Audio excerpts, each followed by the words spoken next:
In the physical world, the most important aspect is geometric perfection. Once steel and concrete came, we thought we can build like this, we can build like this, we can build like this. Right now there is a fight going on between this structure and the gravity, going on. Gravity will win for sure. It's not a factory shed we're building, just for aesthetics. They were willing to invest their lives absolutely, everything they got.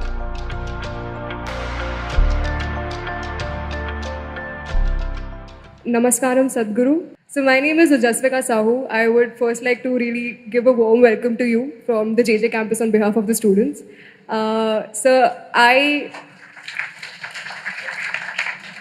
We architecture students especially, were really aroused and excited about this event, mainly because we are very well aware of your contributions to your Coimbatore ashram.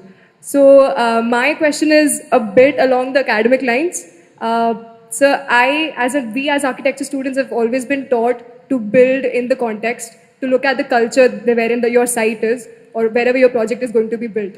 But now when I see today the world, in India especially, urbanization is basically blind westernization, where we simply build glass boxes which we know and understand that does not suit to the climate or the context of India.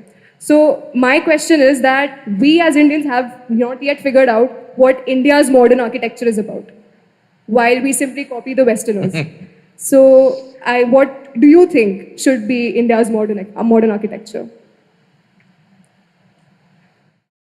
Why we copy the West, not just in architecture, in just everything. I see a whole lot of women in Mumbai have turned blonde.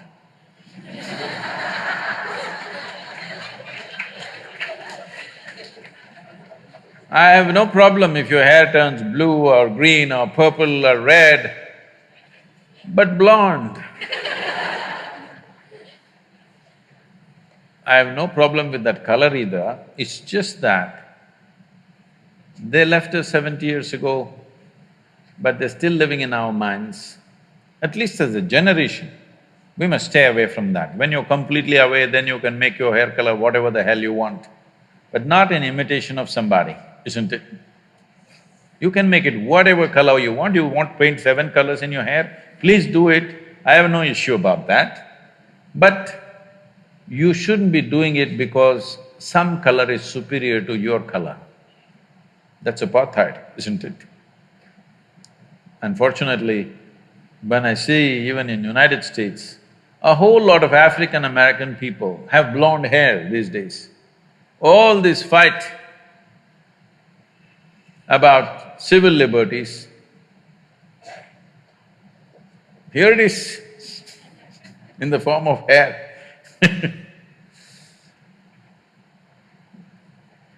What you like you can do, but you are not doing what you like. There's a compulsiveness about doing certain things. So this compulsiveness has definitely come to architecture also. I'm glad to see that at least in this school, of the many universities that I've been to, this is the first one they're able to sit on the floor.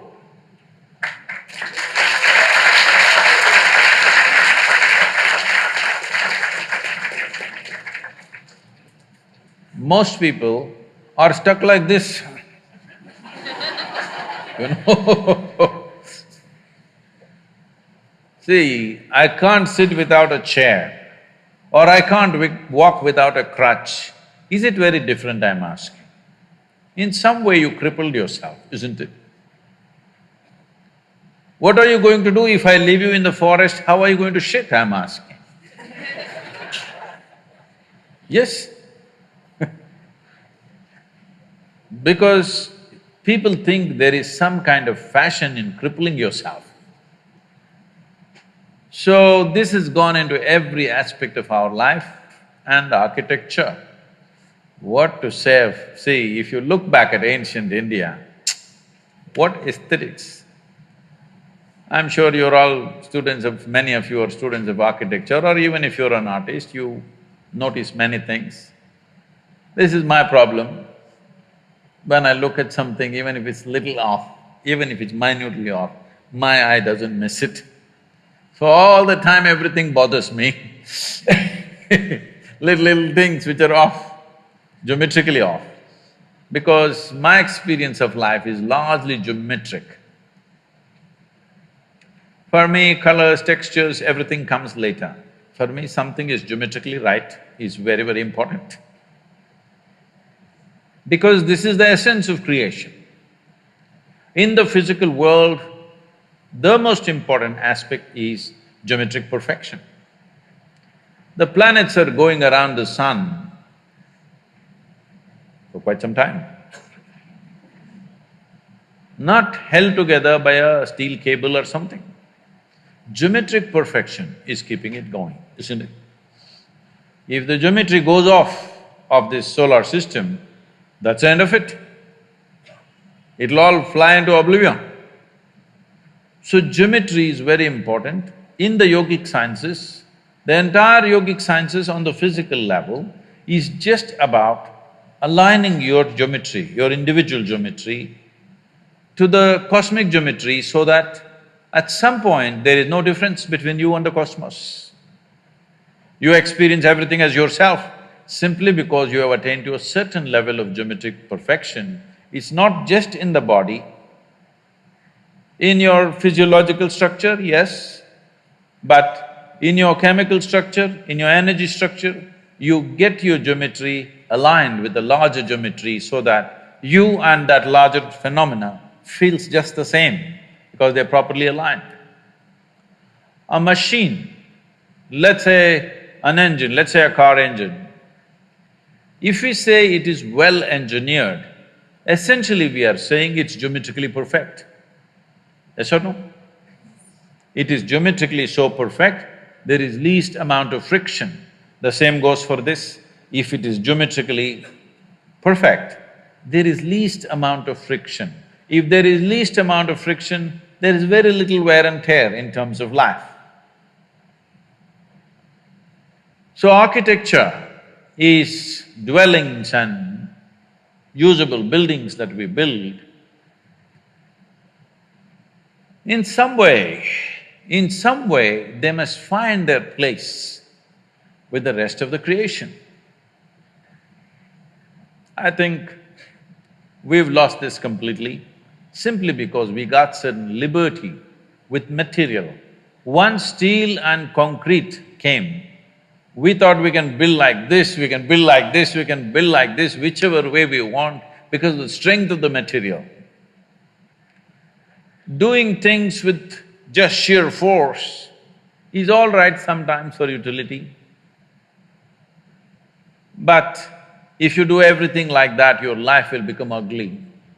Not only the building, your life will become ugly because you're doing things with force. Life is beautiful when we can do things with minimum force and maximum impact. Yes or no? Anything that we do it with minimum force but with maximum impact, then life feels aesthetic and beautiful. If you exert maximum force for minimum impact, that's a crude way to live.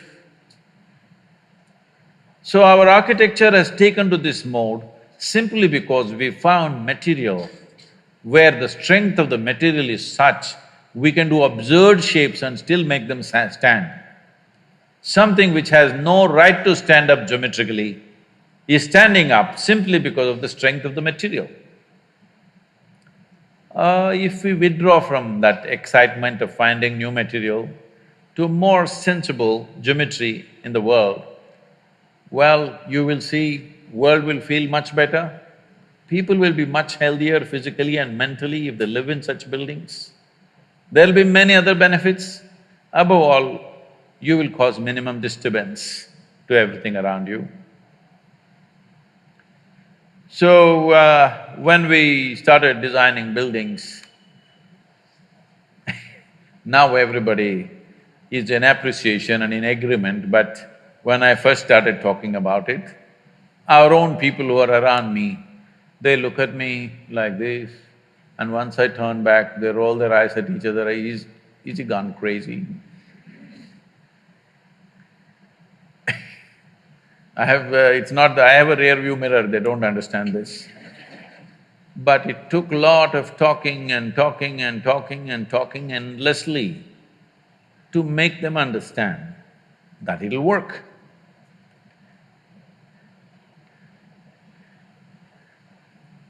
Some of you said you've been there, is it so? So, today all the utility buildings, other things that are being built in many different ways. But fundamentally, anything concerned with the spiritual process in the temple that was built there, mainly they're standing because of geometric perfection, not because of the strength of the material. For example, the dome is the largest elliptical dome of its sort, 72 feet in diameter. It's not semicircular, it's elliptical like this. And there is no cement, there is no concrete, there's no steel. The simple technology is all the bricks are trying to come down at the same time, but they cannot come down. It's just like if 10 of you try to go through the door at once, you cannot go unless one person has some courtesy and they step back. It's my confidence in the bricks that they don't have courtesy, none of them will ever step back. So they stood there. The force of gravity, which is supposed to bring it down, held it up. See, right now this building, any flat roof for that matter, right now there is a fight going on between this structure and the gravity, going on. Right now going on or not? It is going on. One day somebody will win. Who do you think will win? Gravity will win, for sure. But we built buildings in such a way, because of gravity, it is staying up. It is not something, if you observe things in nature, it's all… a whole lot of things are built like this. So, we'd never used any steel, just brick, soil, sometimes a percentage of lime, that's about it. And the feel of these buildings is very different because there is no tension in the building, there's no stress happening all the time. So I keep joking, see, the building itself is meditating, at least you'll better learn something. The buildings are meditative because there's no stress in them. They're using the forces which are trying to pull them down as the force to stay up. This is something every human being should learn. What are the forces which try to bring us down? That is what you must use to go up. In a way, if you know something about aerodynamics, you would know aerodynamics is not against gravity. It is just using gravity to take off in a certain way. An airplane with the right kind of wings is not necessarily against gravity. But a rocket is against gravity. It's just the kind of thrust it has is like a forceful way of getting away. But an airplane is not made like that, simply it's carrying tons and tons, you know. It doesn't matter how many times you have seen an airplane land and take off, you can still go on watching because there is something amazing about it, that some 120 tons simply takes off and flies. If it is… see, there are two kinds of flying machines, there are rotary wing machines and there are fixed wing machines. That is, fixed wing airplanes and the helicopters. A helicopter is taking off with sheer force. If you don't know this, I'm I'm a licensed helicopter pilot. So, helicopter when you fly, moment to moment you have to keep it flying. But when you fly an airplane, all you have to do is take off and just leave it. Landing you must know unless you're a Bin Laden pilot. Landing you have to learn. Those guys didn't want to learn landing they are different. But it's only the landing which is really the challenge, rest of it is just child's play. Actually, if you put a 10-year-old boy, he will make a 747 takeoff. Only landing is a problem. But landing today, machines are doing better than human beings. I will, like when I'm flying this Air India from Mumbai to New York, 3, 4 times in a year. Sometimes I'm there with the pilots talking to them, then I was just discussing these things and said, to what extent are you using the autopilot? He said, Sadhguru, we feel ashamed in front of you to say this, but she lands better than us. You just let it lands by itself. It has all the data how Mumbai airfield is made. If you just set it and sleep, it will land. People are talking about driverless cars, that's never going to happen in Mumbai traffic. But a pilotless airplane is very much a doable thing. It's only people's fear you have to manage, that the airplane is flying without a pilot, you have to manage the passengers. That's the only problem. Otherwise, it's very easy to make a pilotless airplane. Lot of pilots are sleeping. Now by law, if the flight is more than some 4 hours or so, a pilot can sleep for 40 minutes or 50 minutes, something. There is a law now that they can actually officially sleep. Because it's a big sky, it's not going to hit anything. Why I'm saying this is, the same goes for buildings.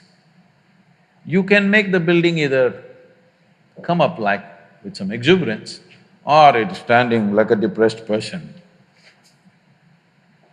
This is something… suppose you see a building like a human being, do you want to look at their face or you want to avoid their face? That's how a building should be. If you look at their face, you must feel joy. How? Essentially, it's a geometric manipulation. How geometrically perfect it is will give that much sense of completeness to people when they visually see it, because the human eye is one eye on the planet which catches the maximum amount of detail. Because it catches so much detail, most important part of any physical structure is geometry. And some people can consciously catch it, others unconsciously react to it. They like it or they don't like it, that's all they know. But some people can consciously see, okay, this is the reason why it feels like this. So when it comes to architecture, it should not be in terms of European, Indian, this, that. These styles are established at a time when materials were limited, all right? The material available was so limited in those regions, accordingly they structured it, and most of the time everybody copied one architect in that area and that became the culture. That need not be the future of Indian architecture, but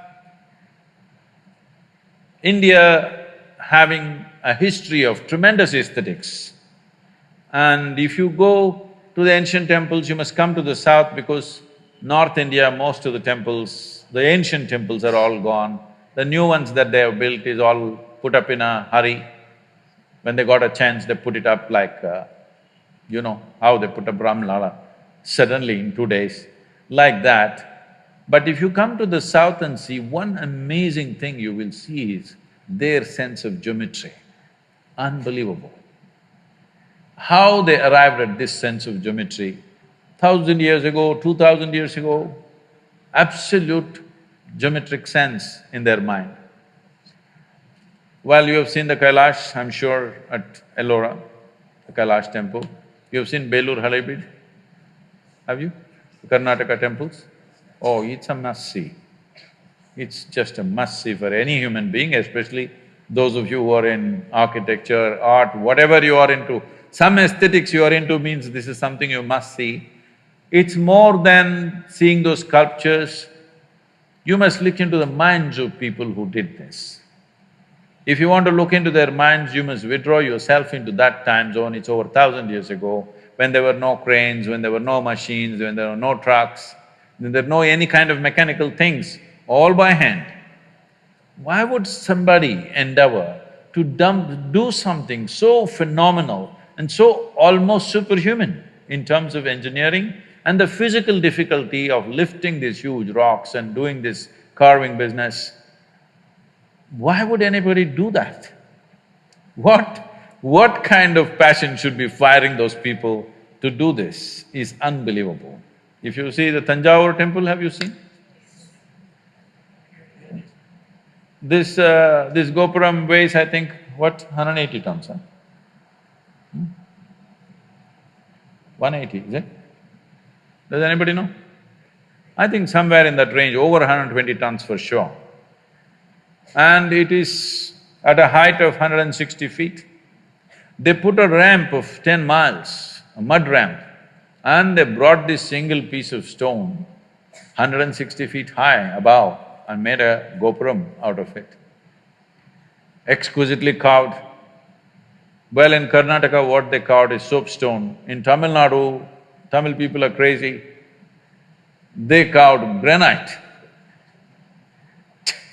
into very fine structures, which is far more difficult than carving soapstone. And they put it up there. What is it that's firing these human beings? Before you take up any project, you must visit this and see what kind of human beings are these, you know? Just for aesthetics, you understand? Not for livelihood.